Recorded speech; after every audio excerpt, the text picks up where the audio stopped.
Hello, viewers. This is Dr. Qamar Cheema, and please do subscribe my channel, The New World. And today I have a wonderful guest for you people, Mr. Farah Adid. He is working in Acton Institute in the United States, and he's working on nationalism, religion. Uh, Thank you very much, Mr. Farah, for your time for my channel. Thank you so much for having me. So, Mr. Farah, my question to you is obviously Pakistan got independence on the name of religion. So, where do you see Pakistan? Because in Pakistani politics, religion has so much value. The politicians, military, they have been using religion over the period of time. But it seems that once again, a new wave has come where religiosity has once again entered into the Pakistani politics. Where do you see the Pakistani nationalism? Do you see that there is any Pakistani nationalism, pure nationalism is there, or do you think that this is still mixed with the religion and it will continue to be mixed with the religion? Uh, this is a very important question. And as per as the rise of religiosity, the rise of religiously inspired ideology is concerned, it is everywhere, almost everywhere across the world. There is like uprising, rise of religion and religiosity and faith-based politics. There are several reasons behind that, that why this the recent rise of identity politics. Apart from religion, there are other identities too. Why is it so? But as far as the case of Pakistan is concerned, you rightly put it that Pakistan was actually created in the name of religion. So Pakistan, willingly or unwillingly, has much to do with religion, and particularly Islam. That there is a role of Islam, and it has historically been an important factor in Pakistan's identity, foreign policy, national politics, and all that. Having said this, that the recent rise of religious politics in Pakistan is quite frightening. Uh, it is promoting a kind of an exclusive version of nationalism that is solely based upon religion, and it's like when I'm saying religion, it means some very particular extremist or orthodox interpretation of religion. Generally, as a researcher who works in the field of nationalism and identity politics, I do not think that religion can completely be delinked from nationalism. And there is nothing bad in that if nationalism and religion go hand in hand. Islam as a religion offers a lot to have a very inclusive sense of nationalism. So, I do not think that we need to de-link religion from politics or from nationalism or Pakistan's core identity. Second, I think uh, it is not possible, honestly speaking, because Pakistan is deeply rooted um, in the very idea of religion. Third, I think the recent trend is going to create a kind of hyper-nationalism, which will have implications for our culture, for our democracy, and of course for rule of law, and at the end, Pakistan's complete like notion of identity. I'm not very much positive about the current wave of nationalism and politics in Pakistan. I would not blame any political party, but the way religion is being used is quite upsetting. That there is one interpretation of religion and it is being used against the political opponents. And when there is no need to do so, because there are several other points on which you can criticize either the government or the opposition. So, to put it simply and precisely, I do not think that religion needs to be differentiated nationalism and we need a secular nationalism. I do not think so. But at the same time, we need to initiate debates about the role of religion in the formation of our nationalism. It can be inclusive, it can be more adaptive. We'll discuss later on in this discussion, I hope. Mm. So, Mr. Farah, the important development in Pakistan is going that the subnationalism is increasing. For instance, you have heard about the Pashtun Tahaffuz movement. You have heard about the Baloch nationalism, and you have heard that even in Gilgit-Baltistan, although there is no political party that way, which is talking of this subnationalism, but how do you see that why this subnationalism is taking roots in Pakistani politics, or do you find that this is natural because the federal government or the center is not paying attention to the miseries of the provinces, or do you believe that this subnationalism roots in centuries ago because the Pashtuns or the Baloch or the other groups they believe that they have a superior identity. So how do you see this subnationalism and the rise of subnationalism among the youth in Pakistan? This is another interesting and very important question. I believe both your explanations are valid. One, the center has been not able to accommodate different identities, and the other, yes, there is a sense of identity among Pashtuns and Balochs and Sindhis and all that. I do not think that this is bad to have a sense of identity. If someone is proud of being Pashtun, someone is proud of being Saraiki, someone is proud of being Baloch, there is no reason to question their identity or to let them know that you should not be proud of your identity. Like, let them be whatever they want to. The next thing is, why is Pakistan's national identity not shared? Because it was never shared. There has never been serious attempts to reconcile local identities with the collective unified idea of Pakistani nationalism. When people are not part of, by people I mean different groups, when they are not part of creating a collective unified political identity, they will never own it. And that is one of the reasons that the unidimensionally defined Pakistani nationalism is not considered by these ethnicities in general, and particularly by the separatist groups, as a shared identity. They don't believe they belong to this identity. What they believe, on the contrary, is that this identity has been imposed on them with an intention to deprive them of their, one, local identities, two, of their political independence. So I think the rise of subnationalism in Pakistan should not be surprising for some institutions and political actors in Pakistan. Second, it should not be upsetting either.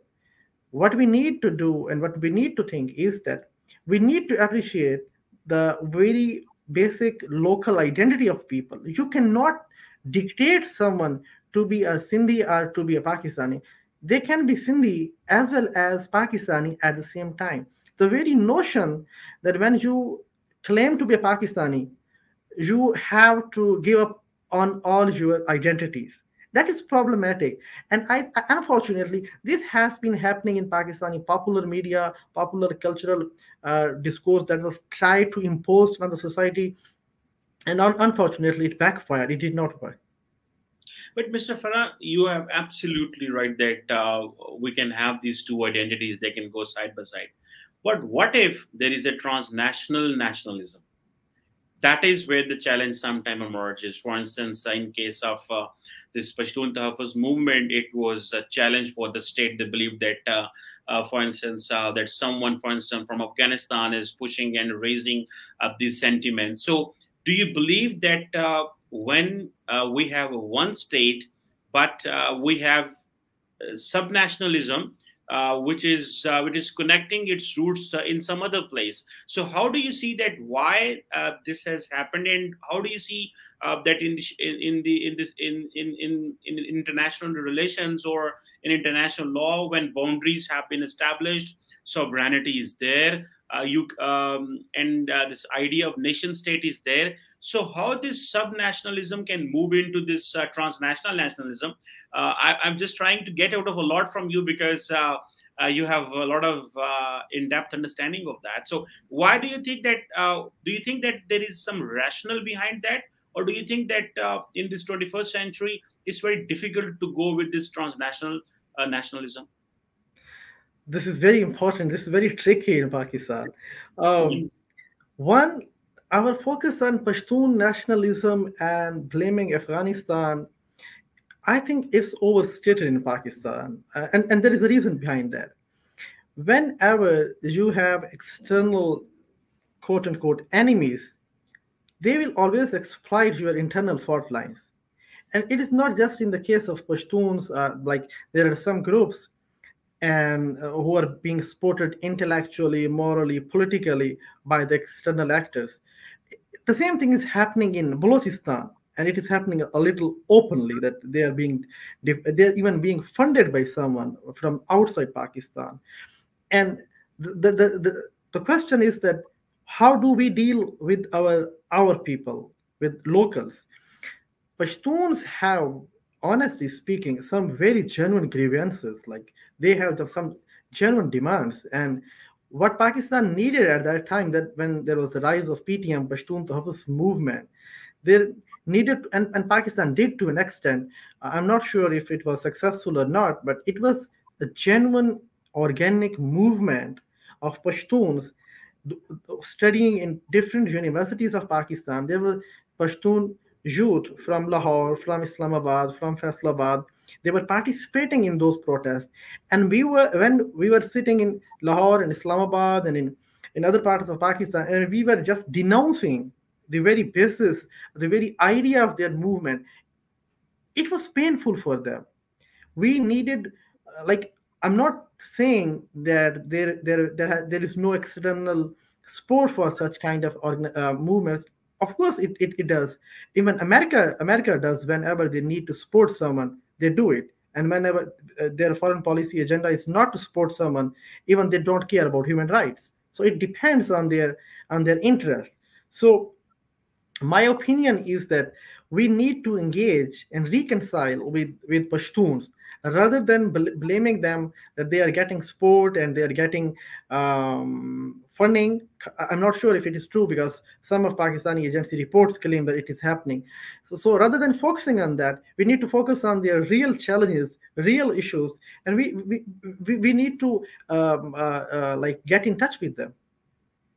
I absolutely subscribe your theory that we need to look at the real issues, because since the real issues have not been addressed, so these grievances are there, and these grievances are deep into the society, which has actually come up with, as you're saying, this subnationalism, or people are believing that their previous or earlier identity was much better as the new identity because it is not delivering, and it's not giving them whatever the due share is. That so moving towards some religious side, over the period of time we have seen that international community is opening up to Israel, and we have seen that the Muslim world is basically opening up to the Israel. So how do you see that, for instance, President Biden is there in the Middle East, and there was a I2U2 leaders meeting where Israel, United Arab Emirates, India, and the Emiratis were sitting together, and they were finding solutions for global energy, for all that. How do you see that when you look at Pakistan over the period of time, the Muslim world has basically distanced itself from the Pakistani problems? For instance, the Muslim world doesn't pay attention to the Kashmir. So don't you think, or what do you think, that Pakistan has overrated religion in its politics, and religion has been misused by the Pakistan's authorities by keeping the Kashmir issue alive in the Muslim world? Because right now the Muslim world is not responding to Pakistan's SOS call for Kashmir. How do you see that? This is important. I think this needs to be understood in Pakistan as well. I completely understand and agree with what you are saying, that the Muslim world in particular is very clear that your issues are not our issues. And this is very clear, and this is established now. What we have been trying in Pakistan is that we try to convince the Muslim world that our issues are your issues. For example, the case of Kashmir, it is almost over now. But in Pakistan, not only politicians, but other institutions and other stakeholders are trying to keep the Kashmir issue alive. If you are sincere and if you are able to do something, you would have done it. Now there is a massive structural and population and all these kind of changes going on in Kashmir, and with the passage of time, they will be able to accommodate the even if there is uprising again in Kashmir. So the issues, uh, it's very hard to digest for Pakistanis, for those who have a very romanticized idea of Kashmir and the politics of Kashmir, and they would just simply denounce whatever I'm saying as a matter of faith because they have believed it will become part of Pakistan. Second thing is, in Pakistan, it is very unfortunate, by the way, that we have never been able to determine the role of religion. You are absolutely right that it is generally overrated, and it is overrated. Now, of course, there is public support for the implementation of Sharia, of an Islamic State, and all that. But historically speaking, there have been political forces, there have been certain institutions that have been deliberately using religion to monopolize our power. So the cost is in front of us. We cannot, interestingly, this is interesting at the same time, very disappointing. We cannot have an open dialogue about the role of religion in Pakistani public sphere, in Pakistani politics, let alone whether it is whether Islam should inform people's public opinion or not. We cannot even openly talk about that role, that what it should be, and that is the cost when you use religion as a tool for your petty political interests, and the results are in front of us, and that's very disappointing. I agree with you that it is overrated in Pakistan.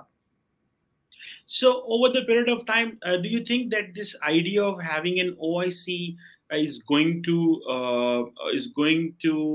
help the Muslim world for whatever unfinished issues are in the Muslim world, be it the Palestine or be it the Kashmir?